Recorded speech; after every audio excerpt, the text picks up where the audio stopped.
Hello दोस्तों, मेरा नाम है ब्रजेश और मैं आप लोगों को पढ़ा रहा था बेसिक मैथमेटिक्स इन फिजिक्स, जो हमें यूज़ करना है फिजिक्स में। थोड़ा सा डिले इसलिए हो गया क्योंकि आपके लिए मैं कुछ फ्रेम कर रहा था, कुछ बना रहा था, एक वीडियो बना रहा था। उसमें थोड़ा सेटिंग लेट हो गया, डायनामिक वीडियो नहीं हो पा रहा था, तो मैं आपको मोबाइल से उसको दिखा दूंगा, ठीक है। तो वो थोड़ी प्रॉब्लम आ रही थी इसीलिए डिले हो गया। तो जब भी कुछ थोड़ा बहुत डिले हो या कुछ प्रॉब्लम हो हम लोगों को, तो आप इसको समझेंगे डिले को भी, या उसको डिले का रीज़न जो होगा उसको। मनीष बोल रहे हैं आप कहाँ व्यस्त थे, तो वही बता रहा हूँ अबू कि आप ही लोगों के लिए व्यस्त रहते हैं हम लोग। तो जब भी हम लोग डिले हो, चाहे हो सकता है even rarest of rare case में क्लास न चले, रीज़न एक हो सकता है आपके लिए शायद कुछ कर रहे होंगे, हो सकता है अपने भी रीज़न से कुछ प्रॉब्लम हो जाए, लेकिन इसका चांस बहुत कम होगा क्योंकि हमारे लाइफ में टॉप प्रायोरिटी पे आप आते हैं। केवल इसलिए नहीं कि एक बिजनेस कर रहे हैं, बल्कि जब हम पढ़ाते हैं तो हम लोग भूल जाते हैं कि ये it is a kind of business, ठीक है। तो हम लोगों का कनेक्शन बहुत स्ट्रांग है, दिन रात हम लोग सोचते हैं कि आपके लिए क्या करें, तो इसको सभी लोग समझेंगे। Okay, good morning everyone. So chatting बंद और पढ़ाई लिखाई शुरू। और जैसा कि मैं बताया कि वीडियो के लिए थोड़ा बहुत आप लोग डिले हो गया, कोई बात नहीं, तो समझते हैं।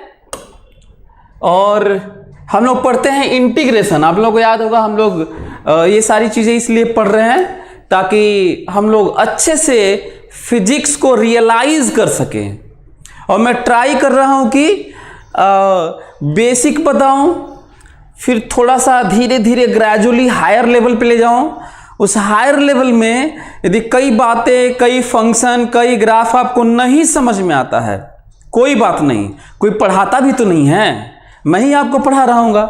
तो उतना यदि कहीं पे रुक जा रहे हैं तो इसका मतलब ये नहीं है कि हमको बताने नहीं आ रहा है, चाहे आपको आ नहीं रहा है।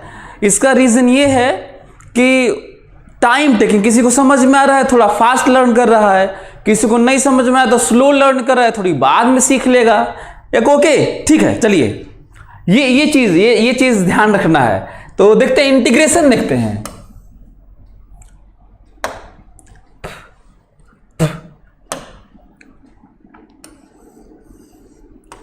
हम लोग देखेंगे आज इंटीग्रेशन और इसको फिर बहुत ही डीपली समझेंगे, ठीक है।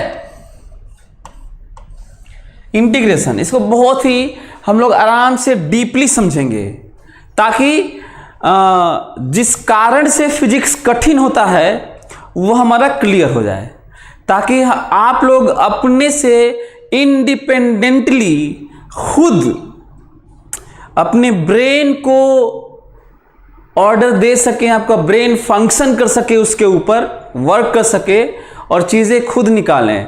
खासकर अनसीन चीज़ों पर, अनसीन मतलब अनदेखा, है ना।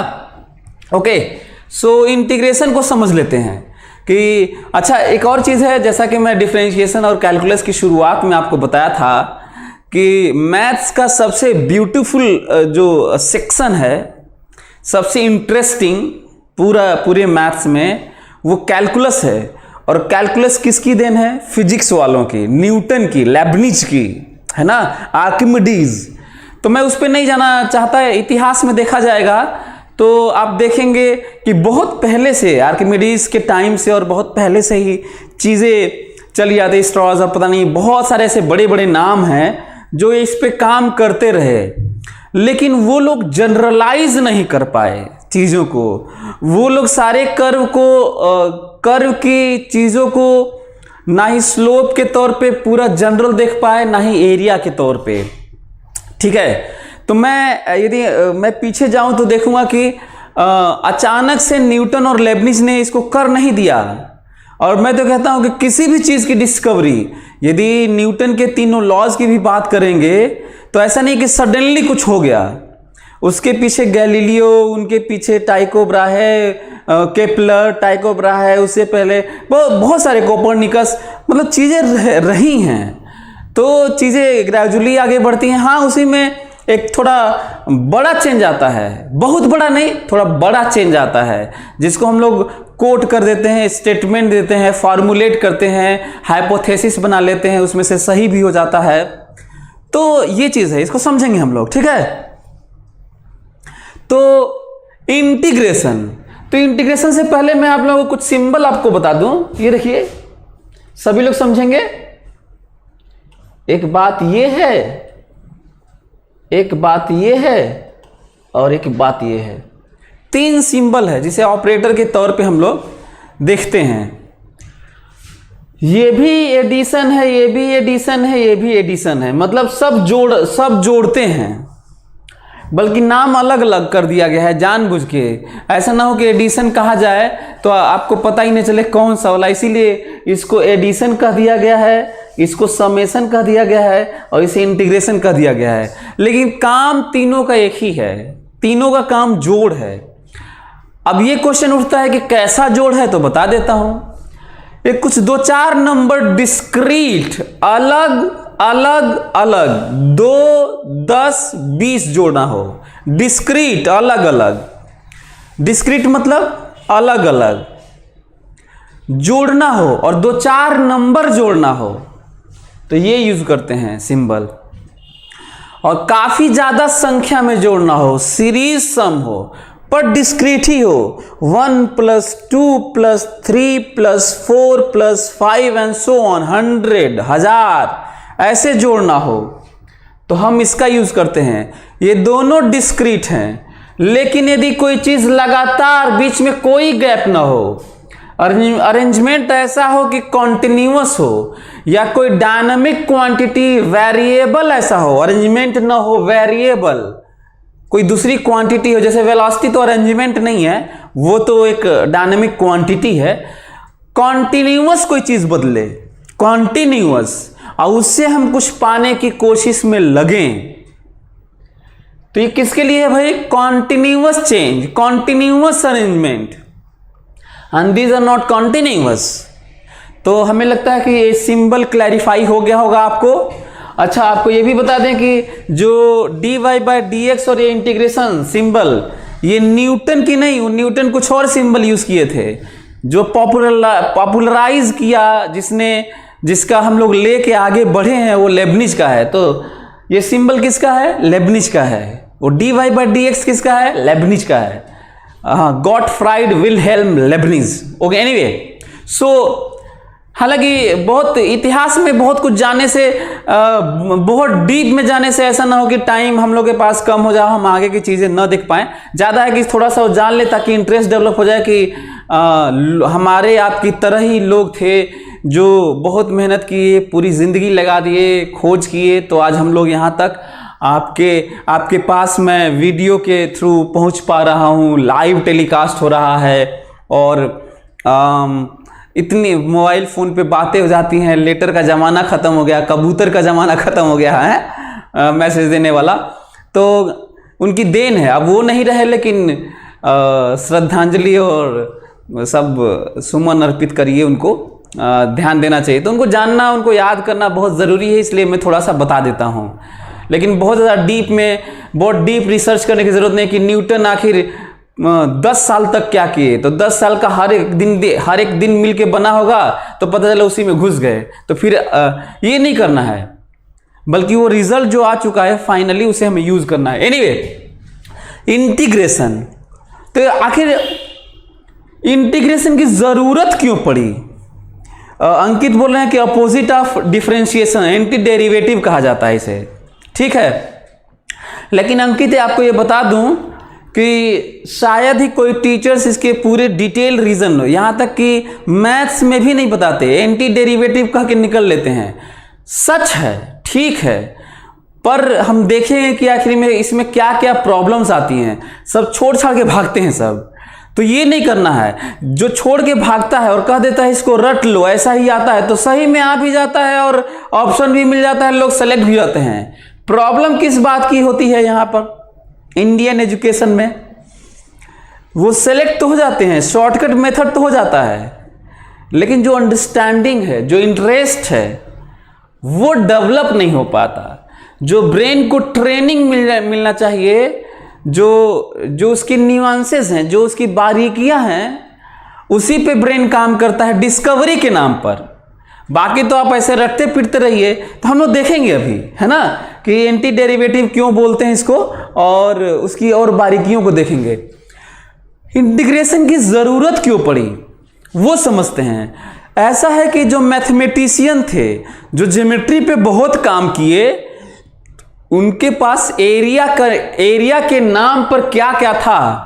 एरिया के नाम पर यदि मैं कहूं कि इंटीग्रेशन मतलब एरिया देता है तो भी ज़्यादा अच्छा रहेगा, बल्कि एरिया लिख भी दिया, सिंबल कहिए तो यूज़ कर लेते हैं, YDX, हम लोग यही समझेंगे ना, एरिया, बल्कि ऐसे लिख लें तो ज़्यादा समझ में आएगा। और जहाँ पे इसका y फंक्शन ऑफ x होगा ना, ठीक है। लेकिन हम लोग समझेंगे कि आखिर आया कहाँ से है। सब लोग देखेंगे मेरी बात। आपको पता है कि यदि ट्रायंगल का एरिया मैं आपसे पूछूं, यदि मैं आपसे ट्रायंगल का एरिया पूछूं तो आप क्या करेंगे? यदि मैं कहूं ये x1 है कोऑर्डिनेट, ये y1 है, ठीक है, और ये y है और ये x है। यदि मैं आपसे कहूं कि ये जो दिख रहा है ये एरिया कितना है, आपको पता है कि ये जो लंबाई है इसे हम लोग x1 कहते हैं, और जो ऐसे है इसे y1 कहते हैं। तो क्या आप नहीं बता सकते हैं कि ये एरिया कितना है? हाँ, एरिया है 1/2 base into height x1 into y1, ठीक है। कोई दिक्कत? सभी लोग समझ रहे होंगे। अच्छा,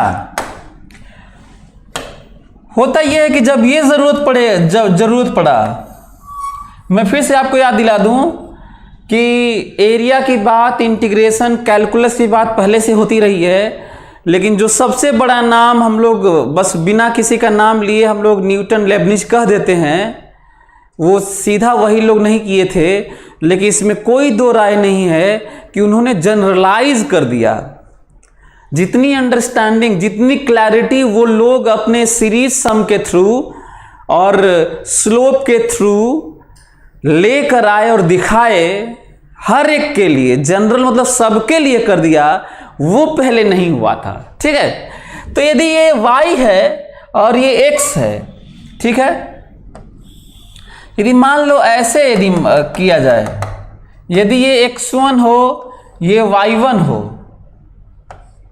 तो आपको पता है, यदि मैं कहूं कि बताइए ये जो एरिया दिख रहा है, ये एरिया कितना है? क्या आप लोग नहीं बता देंगे ये एरिया कितना है? बोलिए, कह देंगे ऐसा है, ये है x1 और ये है y1, तो लंबाई गुणे चौड़ाई है। बोलो, हमको लगता है कि इतना आप लोग जान रहे होंगे, समझ रहे होंगे। हाँ, लेकिन इमेजिन करो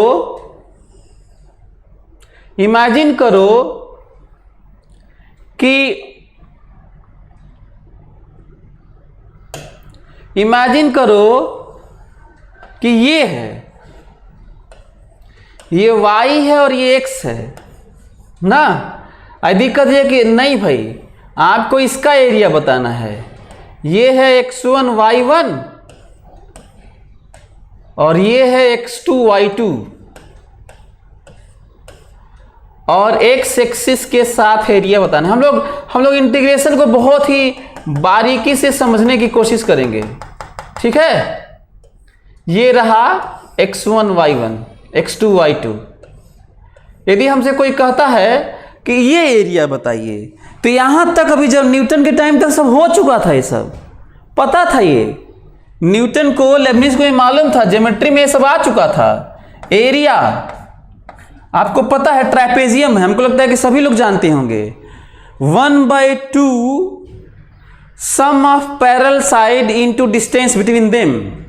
हमको लगता है कि सभी लोग जानते होंगे 1/2, और आपको पता है ये है y1 और ये है y2 और ये है x2 माइनस x1। देखो यहां से लेकर यहां तक x2 है और यहां से लेकर यहां तक x1 है, तो बताओ ये बीच वाला क्या है? तो ये है पैरेलल साइड का सम, पैरेलल साइड का सम इनटू डिस्टेंस बिटवीन देम। हमको लगता है सभी लोग समझ रहे होंगे, बोलो। पैरेलल साइड का सम इनटू डिस्टेंस बिटवीन देम, फिर से याद दिला देता हूं। y1 देखो पैरेलल साइड यही है, y1 प्लस y2 इंटू उनके बीच की दूरी। तो देखो यहां से x2 होता है ये और यहां से x1 होता है। पता है ना x1 y1 का मतलब होता है x1 y1 और यहां से x2 और y2। हमें लगता है इतना आप लोगों को आइडिया होगा। ठीक है, आराम से धीरे धीरे पढ़ेंगे, मजेदार ढंग से, कोई हड़बड़ाहट नहीं है, ताकि हम लोग आगे पूरे फिजिक्स में, पूरी साइंस में भरा हुआ है इंटीग्रेशन, हम लोग समझ पाए, सीख पाए कि कर क्या रहे हैं। मैं बहुत सारे बच्चों को देखा हूं जो आईटी तक निकाल लिए, और वो भी मैं शुरुआत की बात कर रहा हूं। चाहे जो निकाल लेते हैं और हमारे यहां से नहीं निकालते हैं, उनसे बात करने में पता चलता है कि वो इंटीग्रेशन करना जानते थे, पर ये नहीं जानते थे कि रियली में ये कहाँ से आया है, क्या ज़रूरत है, क्यों ये एरिया दे देता है ना, इसके पीछे लॉजिक क्या है। मैं आपको रेशनल बनाना चाहता हूँ। एनीवे, तो हमको लगता है कि आप लोग इतनी बातें समझ रहे होंगे। मैं क्या बता रहा हूँ, ये न्यूटन के टाइम तक ये चीज़ें थी, एरिया निकाल लेते थे लोग, ज्योमेट्री सब आया था, मैथमेटिकली ज्योमेट्री। प्रॉब्लम किस बात की हुई वो समझने की ज़रूरत है। यदि मैं कहूँ कि यदि मैं ये कहूँ कि वो किसका भी एरिया निकाल लिए थे भाई, यदि मैं कहूँ कि वो किसका भी एरिया निकाल लिए थे, तो जरा सुनना मेरी बात ना, वो तो इसका भी एरिया निकाल लिए थे, उस समय तक आ गया था। देखिए इस तरह की बातें,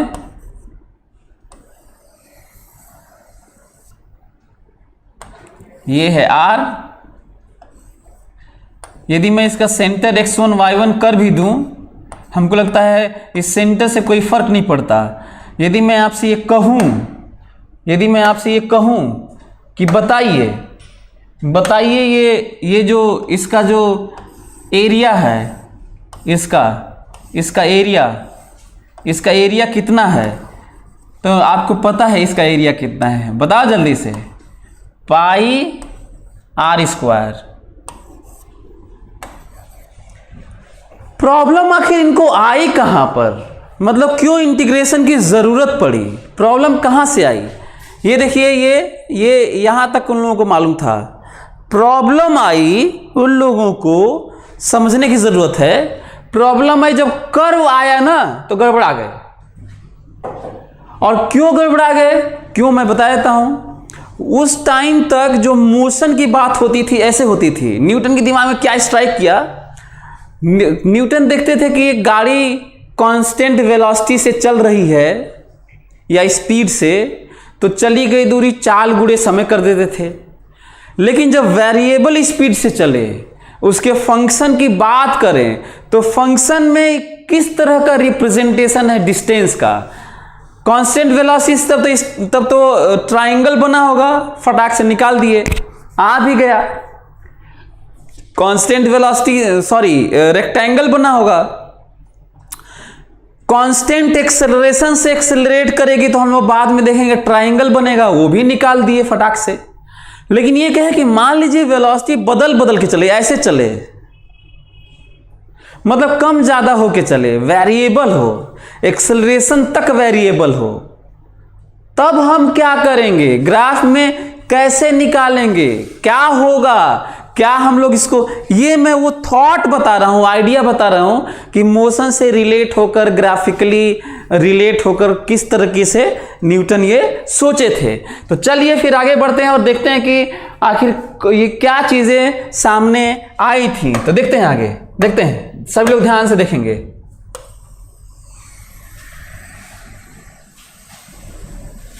हाँ चलिए देखते हैं।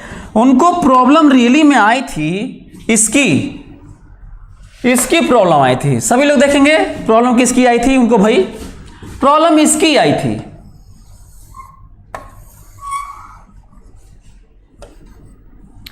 प्रॉब्लम उनको आई थी इसकी।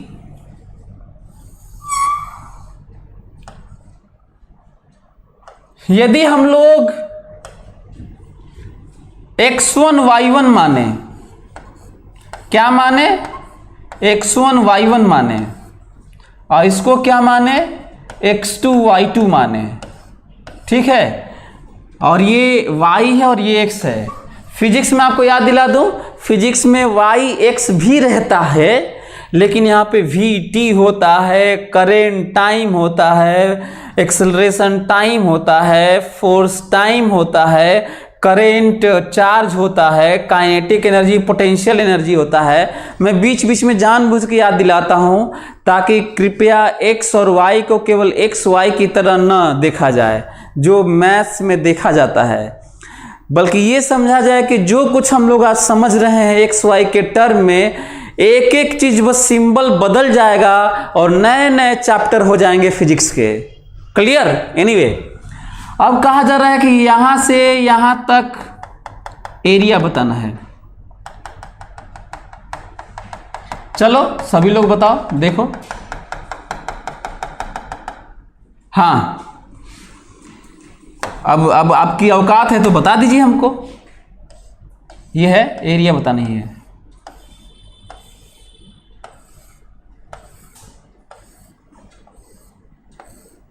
हाँ, किसी की है औकात इसकी एरिया बताने की? क्या आपके पास इंफॉर्मेशन है जितना आप पढ़े हैं? किसी के पास नहीं है। भूल मत जाना, ये स्ट्रेट लाइन नहीं है, ठीक है। हाँ, ये कर्व है, ऐसे है, ऐसे। ये ट्रेपेजियम नहीं है, पहले तो ये जान लो। क्या आपके पास है? तो न्यूटन के टाइम तक और लेबनिज के टाइम तक, वो 17th सेंचुरी 1665 के अराउंड नहीं था, नहीं एरिया और ये इसका नहीं निकलता था। अब दिक्कत है कि क्या किया जाए इसका, अब हम लोग करें क्या इसका? तो मैं आपको बताता हूं, सभी लोग ध्यान से सुनेंगे ना मेरी बात, एक एक लोग ध्यान से सुनेंगे। एरिया निकालना था, पहले तो मैं आपको बता दूं कि ये है x1 और ये है y1 और ये है x2 और ये है y2, ये वाला। लेकिन इससे काम नहीं चल पा रहा है। हुआ क्या? तो जो लोग सोचे मैं वो एक्सप्लेन कर रहा हूं, ठीक है। सभी लोग देखेंगे कि मैं क्या एक्सप्लेन कर रहा हूं। सभी लोग एक एक लोग नोटिस करेंगे कि मैं क्या बता रहा हूं।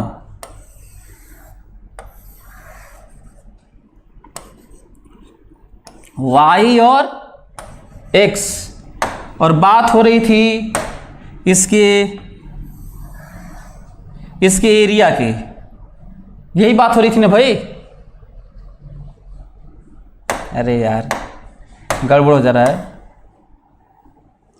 बात हो रही थी हम लोगों के इसकी एरिया की बात हो रही थी, ठीक है, इसकी। और हम लोग बात कर रहे थे कि यहां से और यहां तक एरिया बताना है, यही ना? ये एरिया बताना है। जरा सभी लोग गौर करेंगे ना मेरी बात पे, एक एक लोग गौर करेंगे। वो क्या सोचे? वो ये सोचे कि काम करते हैं, इसको या तो ऐसे कर देते हैं और कह देते हैं भाई ये y1 है और ये x1 है और ये x2 है, तो अप्रोक्सीमेशन ले लेते हैं ना, कह देते हैं कि अप्रोक्सीमेशन ले लेते हैं, कह देते हैं कि ये रहा x2 minus x1, x2 minus x1 लंबाई और गुणे चौड़ाई, और कह देते हैं यही एरिया है। तो बताइए इतना बड़ा एरिया छूट गया और कह देते हैं कि यही एरिया है, तो गड़बड़ है ना। आपको तो एरिया ये पूरा बताना था ये, और अप्रोक्सीमेशन लिए। अच्छा कहे कि नहीं, अच्छा तब ये वाला अप्रोक्सीमेशन लेंगे, ठीक है, ये वाला लेंगे, ये वाला अप्रोक्सीमेशन लेंगे। तो वो कहे कि भाई ये x2 माइनस x1 और ये y2 मल्टीप्लाई कर देते हैं। तो बताइए लंबाई गुणे चौड़ाई इतना लगा देने, मतलब बताना था इतना, एक्स्ट्रा इतना चला आया। मतलब यही बात हुई ना कि अप्रोक्सीमेशन के नाम पे ये किया जाए कि बताना हो 60 मीटर स्क्वायर, आप कह दीजिए कि 100 मीटर लपेट के मान लीजिए कि लगभग ठीक है। अरे भाई 60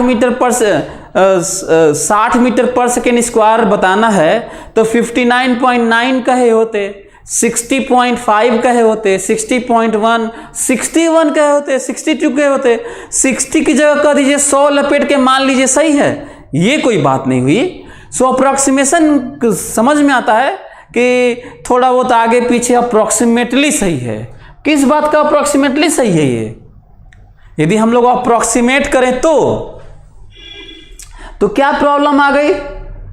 प्रॉब्लम किस बात की आ रही है? प्रॉब्लम इस बात की आ रही है कि जब हम y1 मान रहे हैं तो ये वाला एरिया और बहुत कम दे रहा है, जबकि ये हमें एरिया बताना था। अच्छा जब y2 मान ले रहे हैं तो बहुत ज़्यादा एरिया हो जा रहा है, जबकि ये एरिया बताना था हमें, ये एरिया, ये भी उसी में ले रहा है। अब उनके दिमाग में क्या आया, एक काम करते हैं, इसको हटाते हैं। कहते हैं ऐसा है भाई, इसको हटाओ, इसको हटाओ,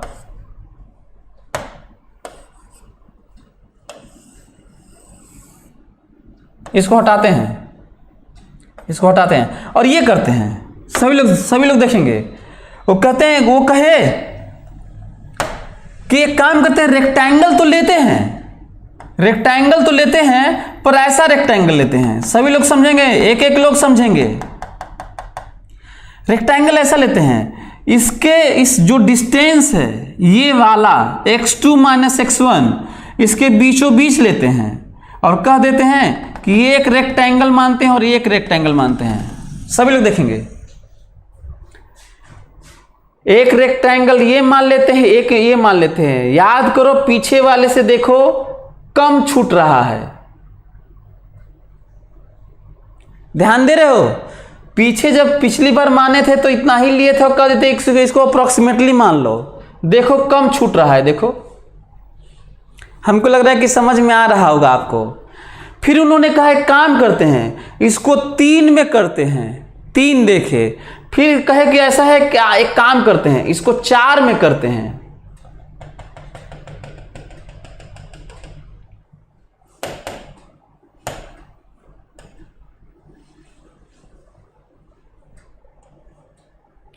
इसको 4 में करते हैं और कहे कि ऐसे करते हैं।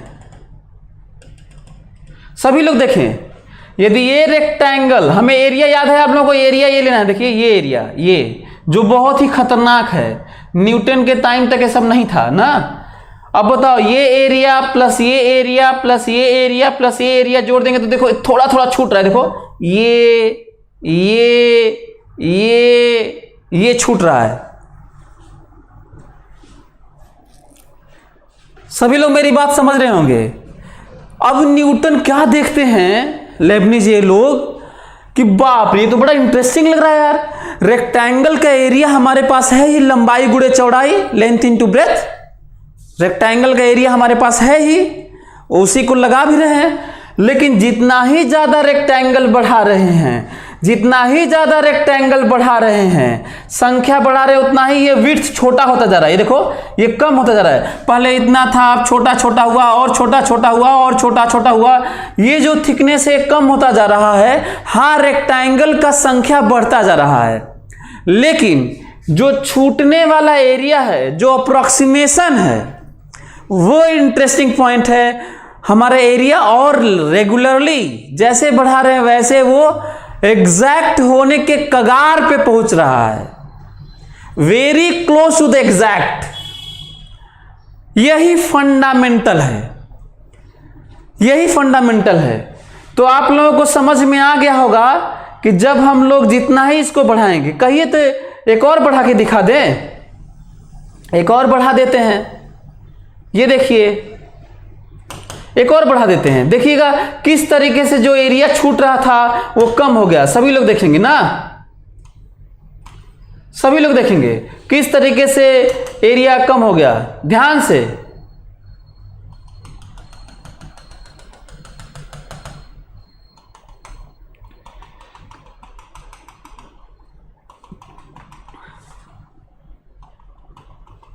आज हम लोग केवल ये सीख पाएंगे कि इंटीग्रेशन का क्या मतलब होता है, क्या देता है, ठीक है।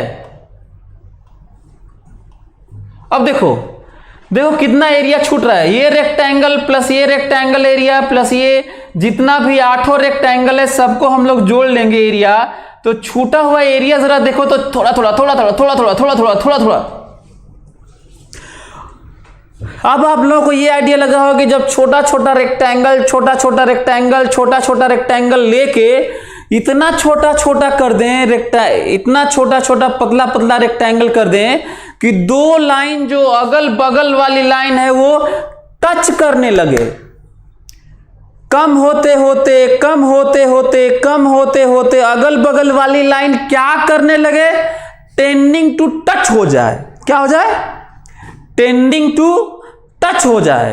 अब हमको बताओ कितना एरिया छूट रहा होगा, खुद ही इमेजिन करो। 0 एरिया छूट रहा होगा।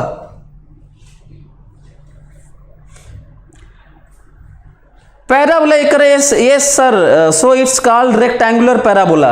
नहीं तो ये पैराबोला मैं बात नहीं कर रहा हूं, है ना, ये किसी भी शेप का ऐसे ऐसे भी हो सकता है।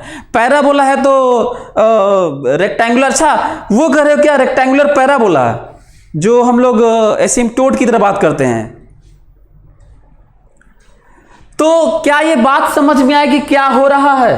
ये बात आप लोगों को समझ में आई कि क्या हो रहा है? तो क्या आप लोगों को वीडियो से दिखाऊं? इसमें इसी में दिक्कत हुआ था तो हमको लेट हो गया था। क्या वीडियो से मोबाइल के थ्रू ही दिखाऊं कि किस तरीके से एरिया कम हो के कम छूट के एग्जैक्ट हो गया? दिखाते हैं आपको कि इनफाइनाइट एरिया, मोबाइल से दिखाता हूं मैं आपको, सभी लोग देखेंगे।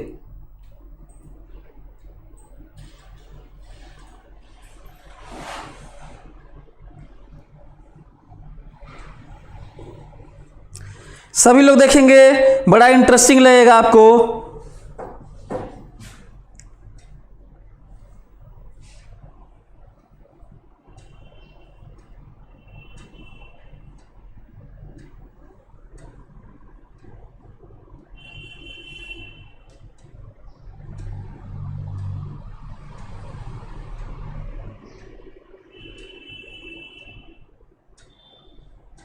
हमको लग रहा है सभी लोग देख लिए होंगे किस तरीके से मैं इनफाइनाइट डिवीजन करता रहा तो छोटा सा जो ट्राइंगल की तरह छूटता हुआ जो दिख रहा था किस तरह से कम होता चला गया। यह हमें लगता है कि आप लोग समझ गए होंगे। एक और दिखा देता हूं, दूसरा वाला भी दिखा देता हूं आपको, ठीक है। ये वाला भी देखिए जो बढ़ाता हुआ, वो ये वाला भी आप लोग देखेंगे। ये वाला भी देखिए आप लोग, ज्यादा करने वाला, छूटने वाला, छूट रहा था कवर कर लिया गया।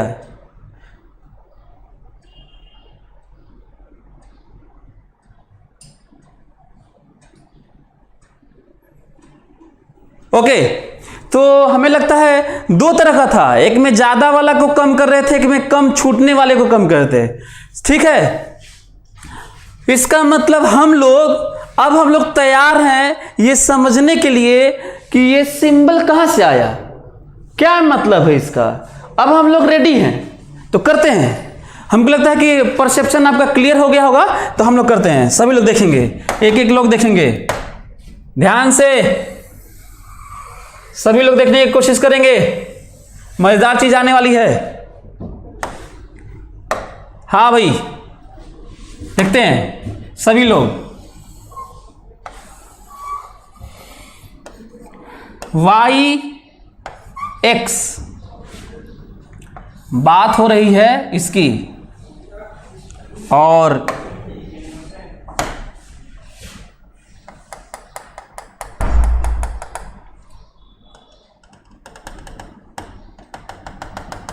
बात हो रही है इसकी x1 y1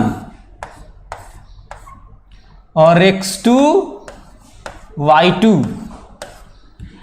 बात हो रही है यदि इसकी, तो सभी लोग समझेंगे मेरी बात, एक एक लोग समझेंगे।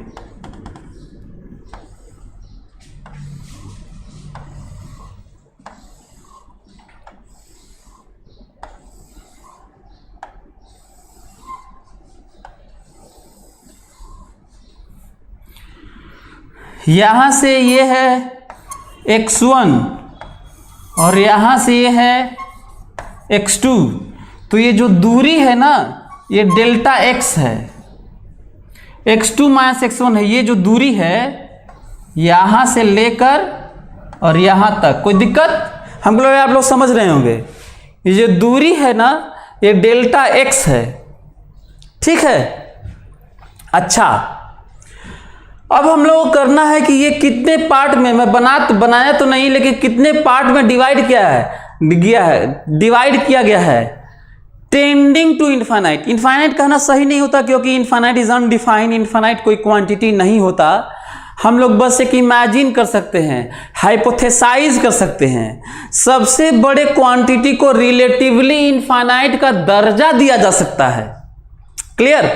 सो इसीलिए टेंड की बात करते हैं। तो टेंडिंग टू इनफाइनाइट नंबर में हम इसको डिवाइड कर रहे हैं, ठीक है, डेल्टा एक्स को। और जितना ही नंबर में डिवाइड करेंगे, जितना ही नंबर में डिवाइड करेंगे, जितना ही नंबर में डिवाइड करेंगे, जितना ही नंबर में डिवाइड करेंगे, उतना ही जो लेंथ है ये छोटा होता चला जाएगा। इसीलिए ये जो छोटे छोटे लेंथ को, यदि आप जो dx नहीं समझे हो, हालांकि मैं उस समय बताया था, आज हम लोग dx को और क्लियरली जानेंगे कि रियली में dx क्या है, dy क्या है, और ज्यादा क्लियरली समझेंगे। लिमिट क्या है, और ज्यादा क्लियरली समझेंगे। तो हम लोग देखते हैं कि आखिर ये सब क्या है।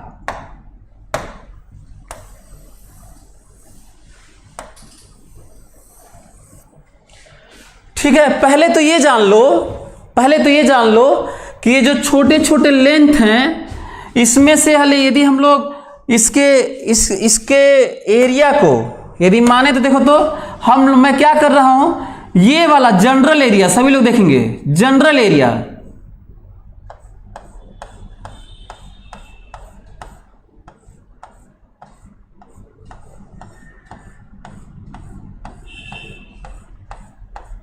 जनरल एरिया है। और ये कौन सा है, एक्स और वाई जनरल पोजीशन है। और ये वाला कौन सा है, एक्स प्लस डी एक्स है, comma y plus d y है। क्यों ऐसा है वाई प्लस डी वाई? क्योंकि देखो, सभी लोग समझेंगे मेरी बात, यहां से लेकर, कलर चेंज कर देता हूं, सभी लोग समझेंगे।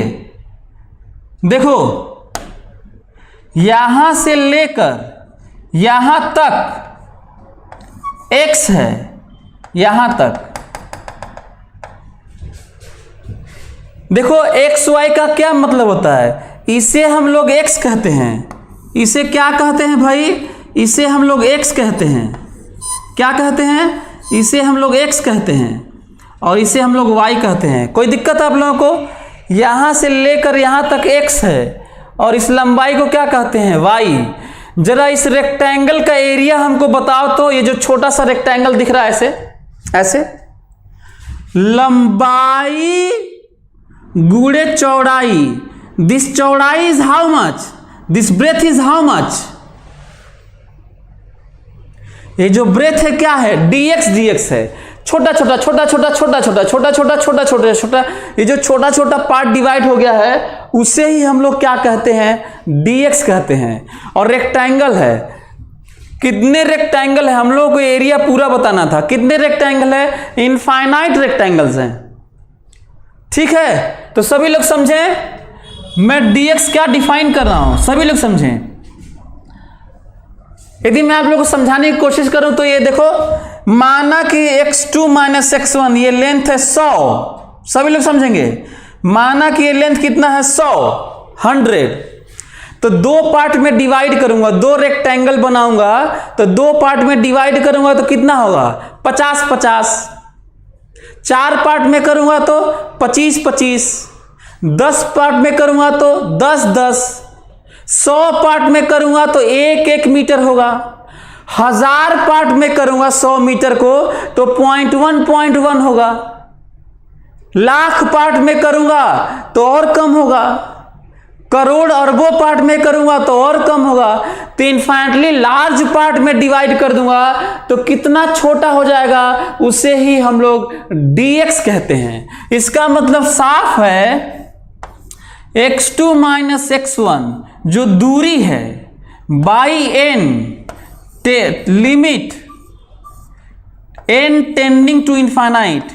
क्या आप लोगों को ये समझ में आ रहा है? इस लंबाई को, ये जो लंबाई है ये इधर x2 माइनस x1, उसको कितने पार्ट में तोड़ा जाए, n पार्ट में, और n कैसा हो, इनफाइनाइट हो।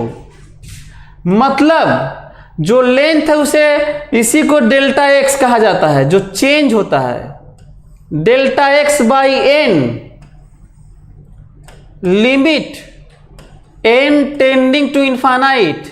कैलकुलस में लिमिट ना यहीं से आया है। सभी लोग खोपड़ा लगाएंगे अपना।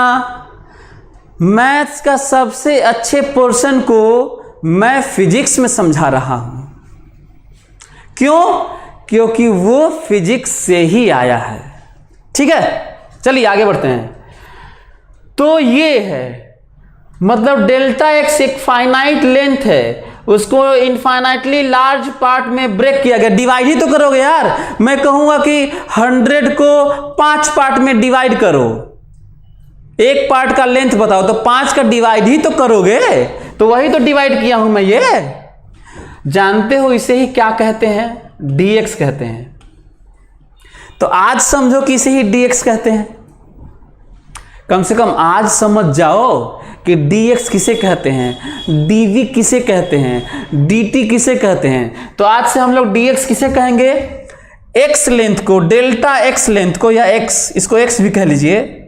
Differential part of anything is known as d anything. Differential part of anything is known as d anything. मतलब डी ब्रिजेस का मतलब होता है differential part of me, differential part of bridges. ठीक है। डीएम का मतलब होता है differential part of mass, differential section of mass, infinitesimally small part of मास, अति सूक्ष्म पार्ट ऑफ मास। dt का क्या मतलब होता है, इनफाइनाइटेसिमली स्मॉल पार्ट ऑफ टाइम। ठीक है। अच्छा, तो dx dy समझ गए होंगे, ऐसा मैं सोच रहा हूं कि dx dy dm dv dt dq dk dp df, अब कहीं du कहीं दिक्कत नहीं आनी चाहिए, ऐसा मैं सोच रहा हूं और हमें लगता है कि आप लोग समझ रहे होंगे। एनीवे, तो क्या इसको मैं हटाऊं और बताऊं कि क्या मतलब है? तो चलिए देखते हैं। ये देखिए, हमसे कहा गया है कि एरिया निकालिए। हमसे कहा गया है कि ये वाला एरिया निकालिए, ये वाला। ठीक है।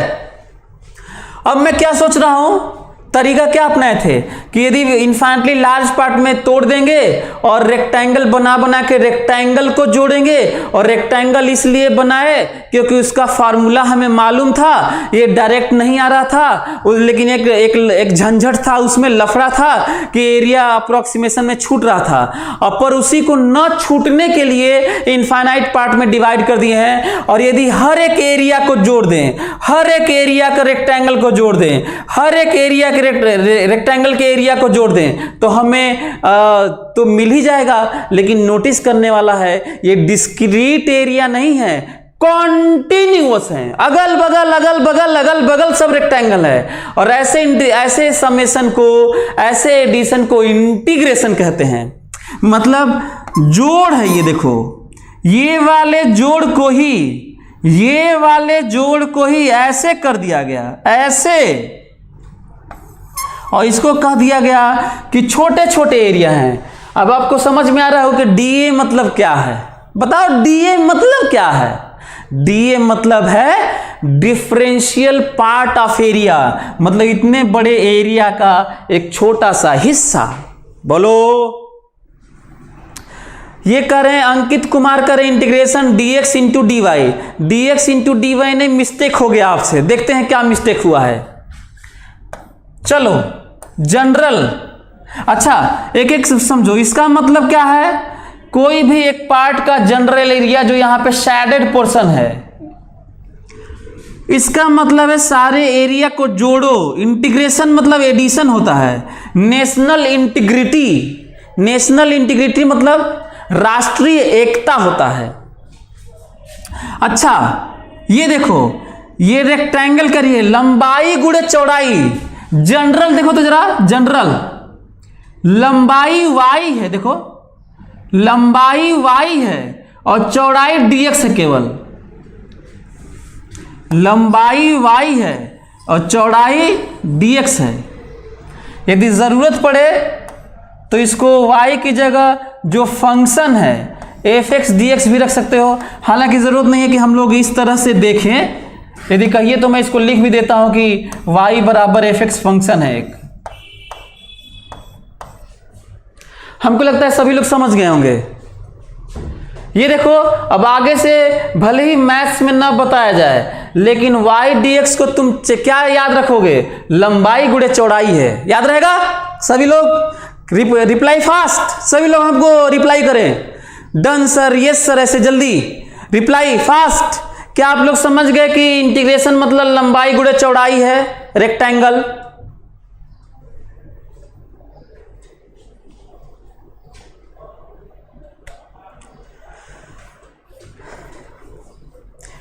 शार्पनर बोल रहे कि x dy लिख सकते हैं कि नहीं, वो बताता हूं अभी मैं।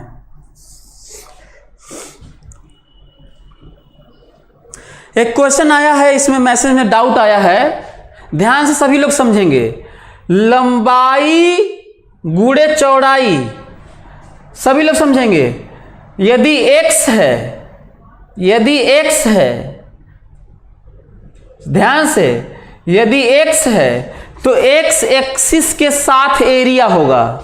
किसके साथ एरिया होगा? x एक्सिस के साथ एरिया होगा, और ये फंक्शन तो होगा ही f(x).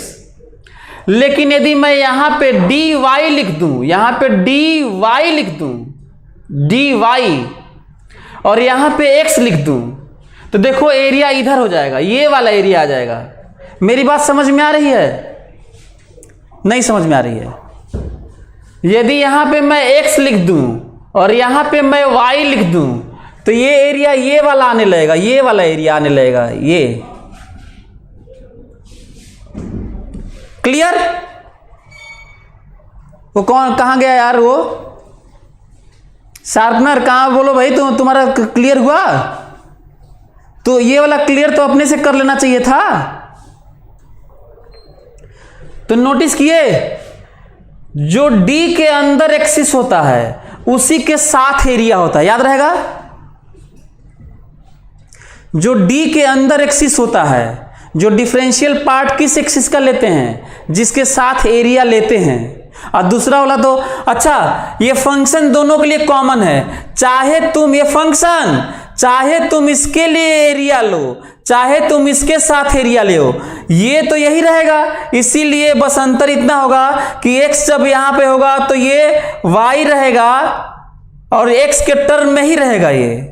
लेकिन जैसे ही यहां पे y रखोगे तो यहां पे y के टर्म में रखना होगा।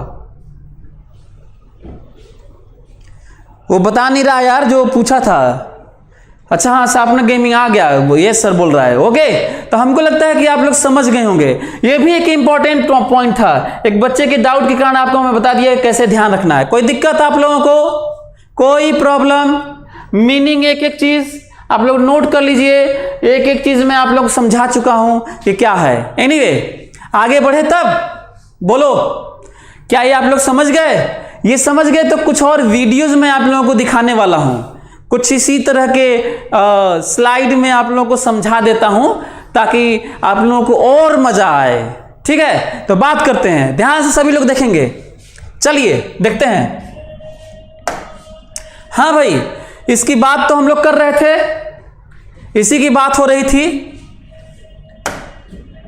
ये देखिए, ये जो fx है, यदि हम लोगों को इस पे y बराबर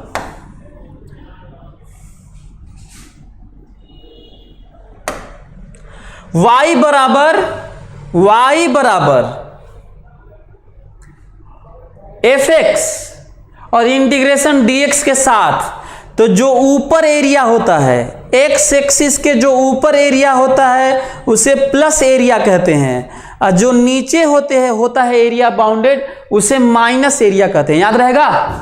बोलो, कोई प्रॉब्लम? ऊपर एरिया है तो x के साथ है ये, x के ऊपर एरिया है तो प्लस, नीचे एरिया है तो माइनस।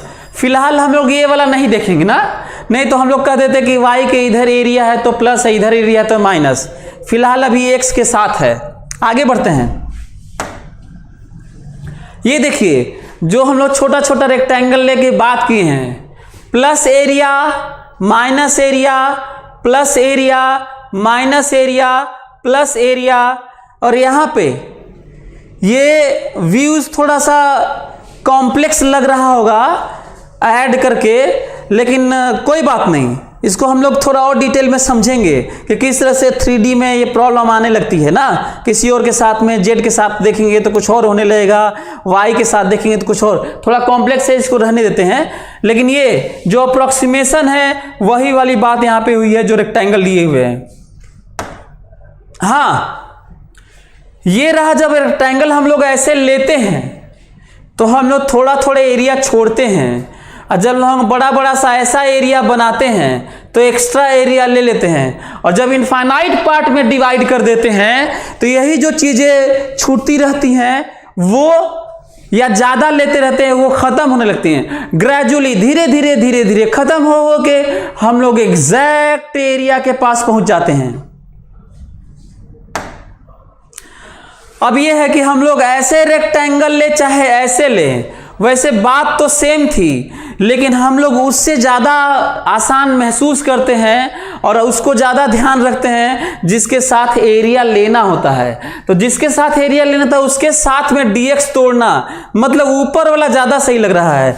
ऐसे तोड़ने में प्रॉब्लम ऐसे आएगी क्योंकि हमारा y फ्री होता है, y x के टर्म में होता है, इसलिए ज़्यादा अच्छा है कि लंबाई के नाम पर y रखा जाए जो x के टर्म में है। यदि हम लोग ऐसा कर दिए होते तो हमें dy करना पड़ता और मल्टीप्लाई बाई x करना पड़ता, और प्रॉब्लम ये आ जाती कि हम लोग को ये नहीं समझ में आता कि अब क्या करें, कैसे x को y के टर्म में कैसे लिखें।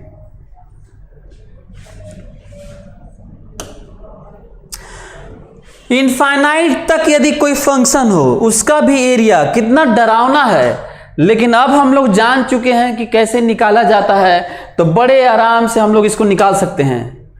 ये थोड़ा सा दिक्कत कर रहा है। इमेजिन करो कि हम लोग XY प्लेन में एरिया निकाल लिए हैं, ये मैं डबल इंटीग्रेशन की बात कर रहा हूं, जो आपके कोर्स में ये सब चीजें नहीं होंगी, खासकर 3D व्यू के नाम पे।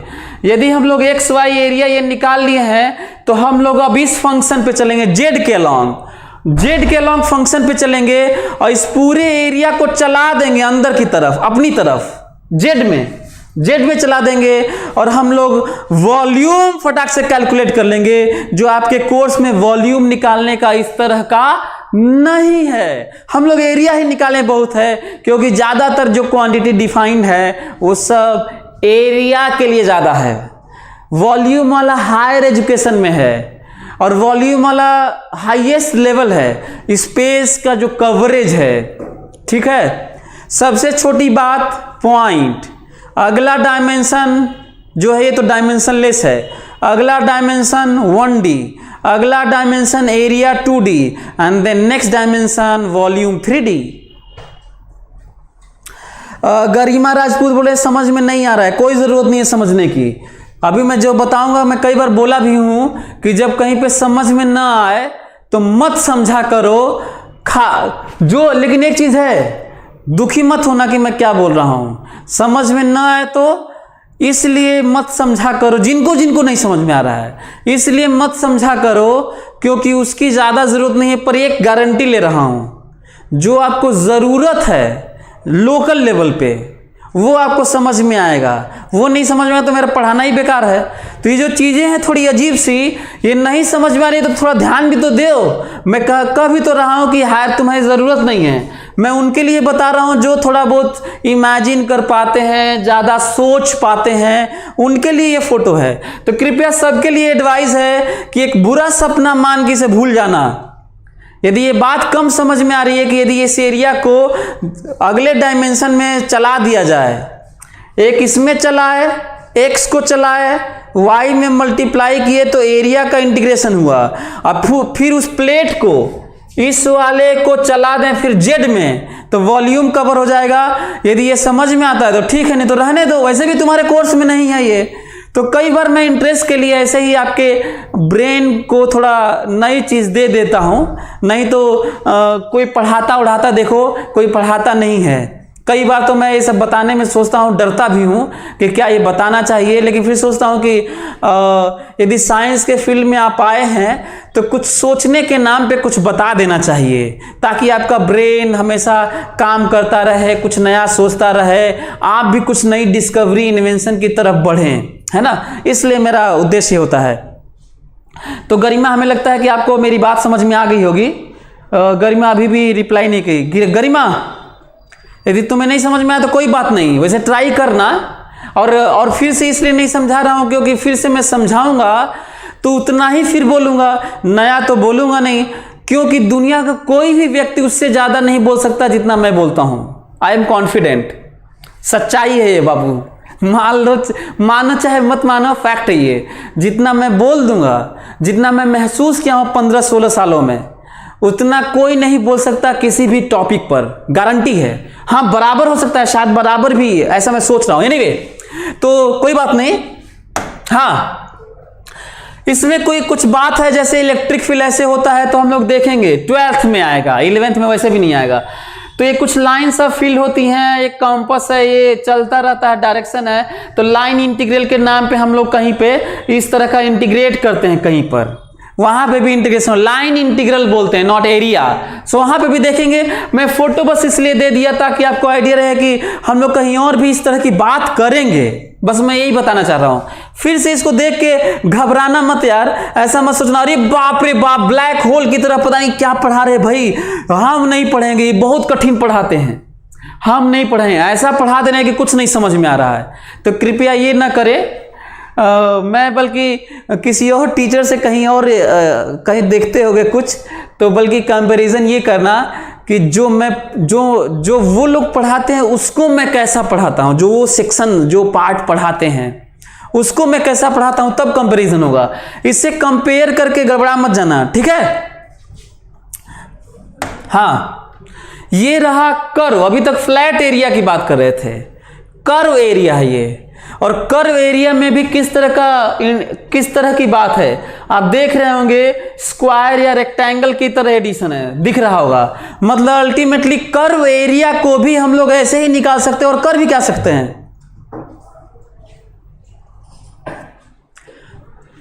हमें लगता है कि मेरी बातें आप लोगों को समझ में आ गई होंगी। तो ये हम लोग पढ़ रहे थे, वो सब बातें मैं इसलिए बताया आपको ताकि आप लोग समझें कि रियली में एरिया देता है इंटीग्रेशन, और ये क्या होता है, लंबाई गुणे चौड़ाई होता है। क्या होता है भाई? अच्छा हाँ, एक और चीज है, जब हम लोग फाइनाइट मतलब डेफिनेट इंटीग्रेट करेंगे तो आगे डेफिनेट इंटीग्रेशन पढ़ेंगे। सभी लोग ध्यान से सुने, फिजिक्स में डेफिनेट इंटीग्रेशन आएगा, पहले तो इंडिफिनेट पढ़ेंगे। सुन के थोड़ा अजीब लग रहा होगा, लेकिन आगे पढ़ेंगे तो समझ में आ जाएगा, घबराओ मत। उस समय लिमिट होगा from x1 to x2, from x1 to x2, from x1 to x2। लिख नहीं रहा हूं ताकि कहीं डर न जाओ, बस फिलहाल इतना ही जानो कि लंबाई गुणे चौड़ाई है और उसी का बहुत सारा सम है। अच्छा एक और बात, कई बच्चे मेरे से जो पूछते हैं डाउट, जो मैं इतने दिन से पढ़ाते आ रहा हूं, जिनका डाउट रहता है, वो ये कहते हैं सर ये बताइए, टाइम हो गया, कहते हैं कि सर ये बताइए कि आप कह रहे हैं कि डी ए कुल जोड़िए, तो ये रहा आपका x, आई रहा y, तो चलिए ये समझ में आता है कि कुल dx है। लेकिन ये जो है ये वाला, यहां पे तो कम y है, यहां पे ज्यादा y है, यहां पे और ज्यादा y है, यहां पे और ज्यादा y है, तो ये कैसे आप कह रहे हैं कि सब डी ए जोड़ देंगे तो हो जाएगा? बड़ा कंफ्यूजन है। बहुत सारे बच्चे हमसे पूछते हैं, जब हम लोग क्लास में रेगुलर क्लास लेते थे तो भी और ऐसे भी, तो कहते हैं कि सर ये y जो कह रहे हैं तो अलग अलग dx तो मान लीजिए सबका सेम है, ये लिख दिए हैं, ठीक है समझ में आ रहा है, ये y वाला, तो क्यों भूल जा रहे हो? सही में ये y वेरिएबल है, सही में fx है, सही में ये y बढ़ रहा है, जरूरत पड़ेगा तो नीचे जाएगा, घटेगा भी, तो ये अलग अलग ही y है। अब तो ठीक लग रहा होगा, अलग अलग y है। वो जैसे जैसे तुम आगे बढ़ोगे x के नाम पर, जैसे जैसे y बढ़ोगे वैसे वैसे अपने आप ये रेक्टेंगल का y अपना सेट होता जाता है। तो हम ये नहीं कह रहे कि y कांस्टेंट है, सही में y वेरिएबल है। और कोई दिक्कत? हाँ, ये विकास बोल रहा है कि हाँ x के साथ y चेंज होगा, ठीक है, बिल्कुल यही मैं बता रहा था, ठीक है, ओके। अच्छा, तो यदि ऐसा है तो हम लोग अब आगे से इसी का ख्याल रखेंगे कि हम लोगों को बस एरिया का सम करना है, एरिया का सम करना है, ठीक है। तो टाइम बता रहे कि टाइम ओवर हो गया, तो हम फिर चलते हैं। और आज हम लोग बस ये समझ पाए कि हम लोग इंटीग्रेशन क्यों पढ़ रहे हैं, क्या मतलब है, और आगे हम लोग कहीं भी इस तरह की बात आएगी एरिया ऊपर नीचे प्लस माइनस की, तो ज़्यादा समझ पाएंगे कि रियली में उसका मीनिंग क्या है। तो हमें लगता है कि आई थिंक क्या बड़ा इंजॉय किए होंगे, और ज़्यादा इंजॉय तब करोगे जब इसका एप्लीकेशन देखेंगे। अगले क्लास में फार्मूला, रूल्स, एप्लीकेशन, तो और मजा आएगा। Okay, thank you so much.